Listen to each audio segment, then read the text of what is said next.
adlandırdı. Bəli, Səfəvi və Əfşar dövlətlərin idarə etməsinə əsaslanırdı.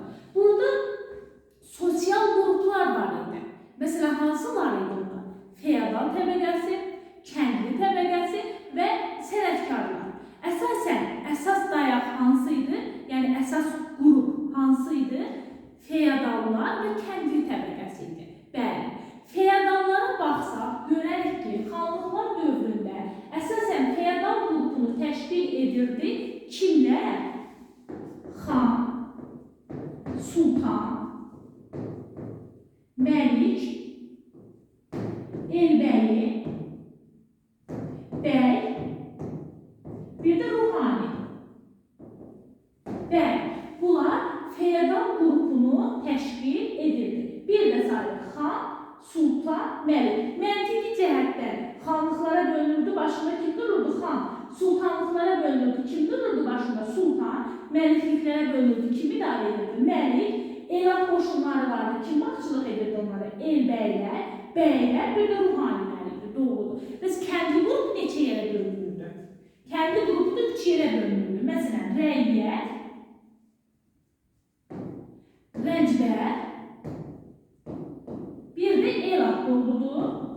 Bəli, rəiyyət, rəncbər və elatlara bölünürdü.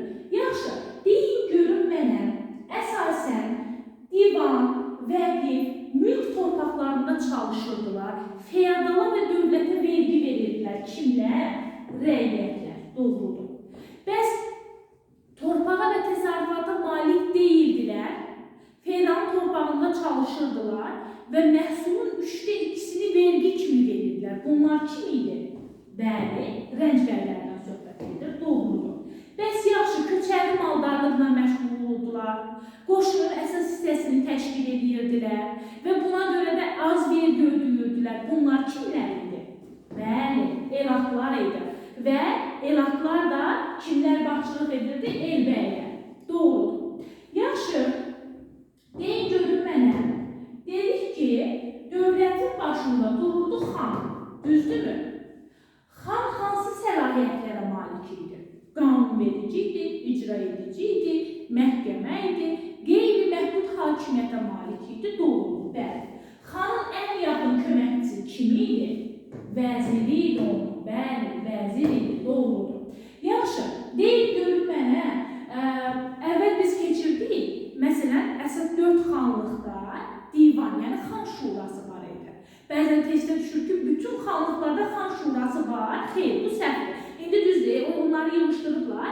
Əsasən Qarabağ idi, Quba idi, Şəki idi, Şamaxı idi. Bu xanlıqlarda xan şurası fəaliyyət göstərir. Daha sonra burada var idi naib. Yaxşı, deyin görün mənə, naib hansı işlərə baxırdı? Təsərrüfatı idarə edirdi. Sənətkarlar üzərinə vergi, mükəlləfiyyətlər təyin edirdi. Həmçinin vergilərin yığılmasını, təsərrüfatın idarə olunmasına rəhbərlik edirdi. Naib maaş alırdı mı? Xeyr, naib maaş almırdı. Xəzinəyə yığılan vergilərdən onlara pay verilirdi. Yaxşı, deyin görün burada var idi ustabaşılar. Ustabaşılar hansı işə baxırdılar? Ustabaşılar əsasən sənətkarlara nəzarət edirdilər. Həmçinin sənətkarlarla bağlı olan mülkü, maliyyə, məhkəmə işlərinə də ustabaşılar baxırdılar və şəhərin idarə olunmasında da iştirak edirlər. Darğanın vəzifəsi nə idi? Darğa polis vəzifəsini yerinə yetirirdi. Əsasən ticarət şəhərlərdə ticarət olduğu yerlərdə məhz darğalar nəzarət edirdi, polis vəzifəsini yerinə yetirirdi. Hətta onların gördükləri işə həvəsləndirmək üçün də bir vergi var idi. Hansı vergi idi? Darğalıq adlanan vergi də toplanırdı onların şərəfinə. Bir də var idi xanlıqlarda əsayişin qorunmasına nəzarət edən, kəndi təbəqəsini deyək ki, öz nəzarət edən hakimiyyətləri altında saxlayan bir qrup. Hansı qrup idi onlar? Maaflar idi. Bəli, maaflar. Məhz bu gördükləri işə görə vergilərdən və mükəlləfiyyətlərdən azad edilir maaflar. Yaxşı, deyin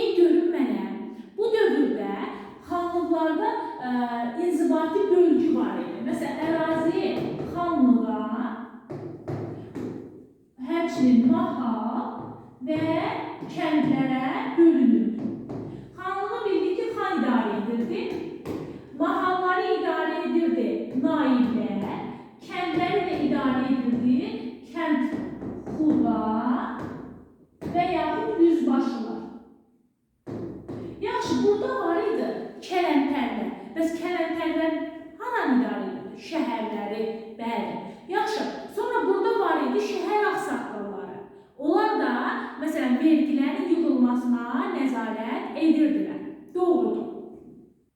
Daha sonra burada baxacağıq biz torpaq mülkiyyət formaları və vergilərə. Deyin görək mənə, burada hansı torpaq mülkiyyət formaları vardır?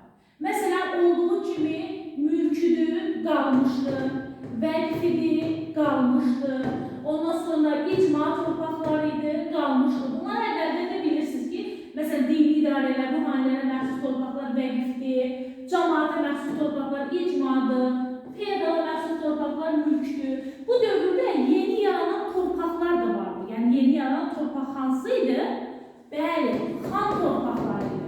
Xan torpaqları hansı torpaqların birləşməsi hesabına yaranmışdır desək, divan və xan ailəsinə məxsus olan xas torpaqlarını və ya da xalisə torpaqların birləşməsi nəticəsində yeni bir torpaq olan xan torpağı yaranmışdır.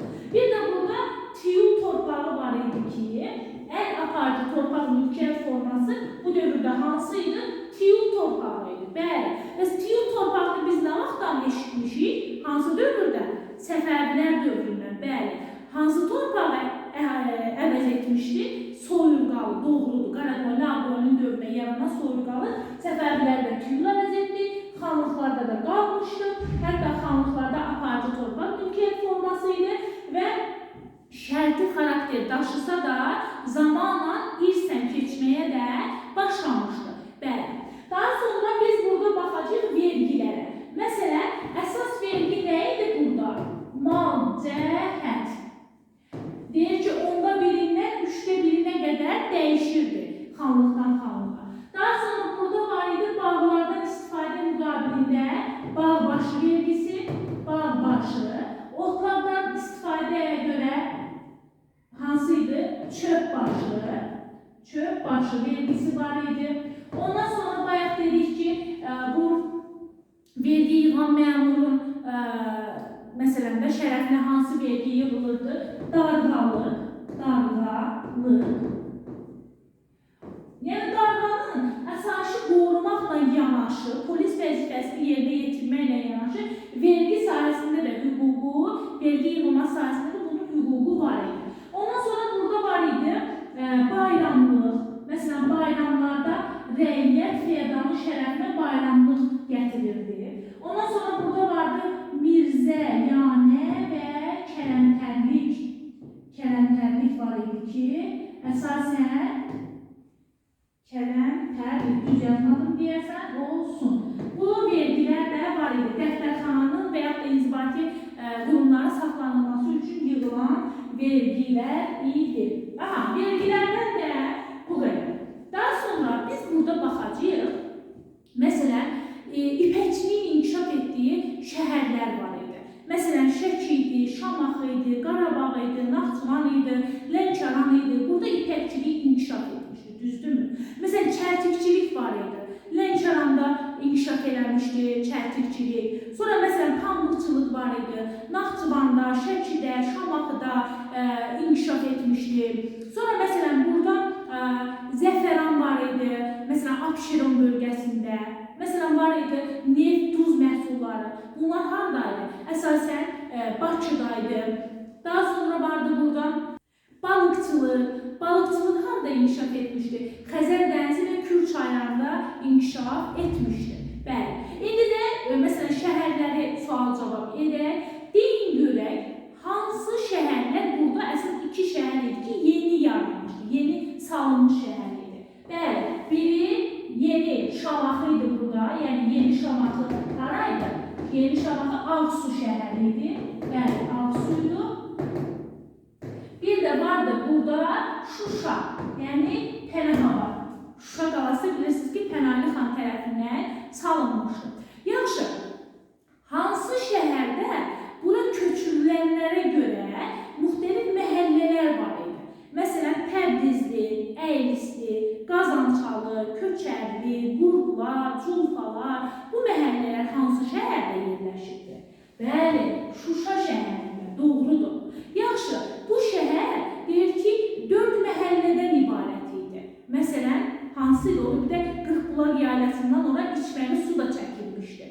Məsələn, 4 məhəllədə Təpəbaşıdır, Dəmirbulaqdır.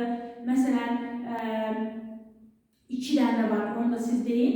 Aha, onlar da Qala, şəhri. Bəli, Qala və şəhridir. Bu hardaydı, hansı şəhərdəydi bunlar? Bəli, İrəvandaydı. Doğrudur, İrəvanda.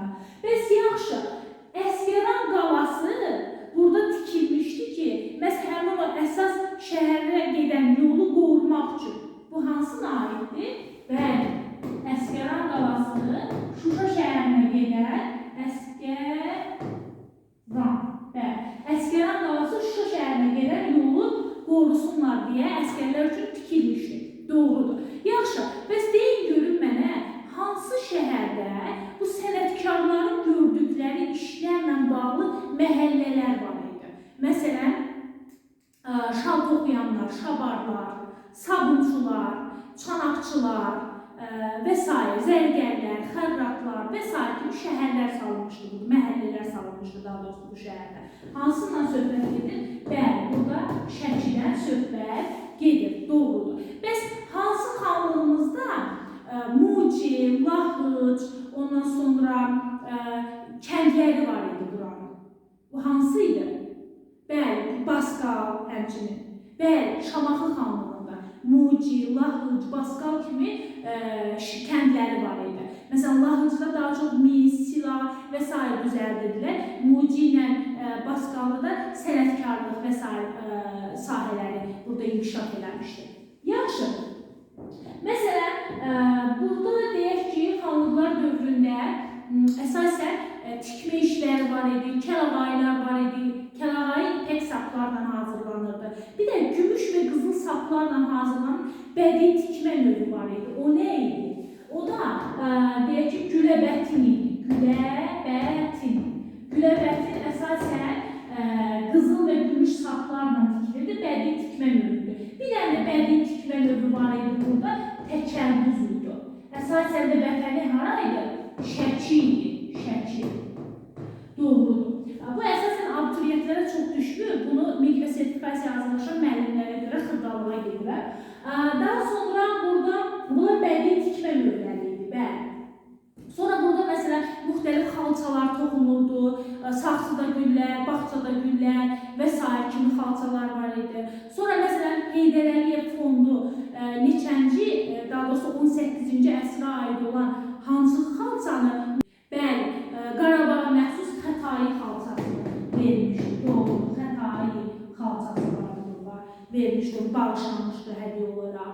Ondan sonra məsələn burada Türkiyədə məsələn Türk və İslam əsərləri muzeyi var idi ki, burada bizim orada saxlanılan xalçalar necə adlanırdı? Məsələn, Qobustan xalçaları adlanırdı, Qobustan xalçaları və s. Yəni xalçaçılıqda orada yazılıbdır. Baxarsınız, yenə də özünüz diqqət edərsiniz bir sıra nüanslara.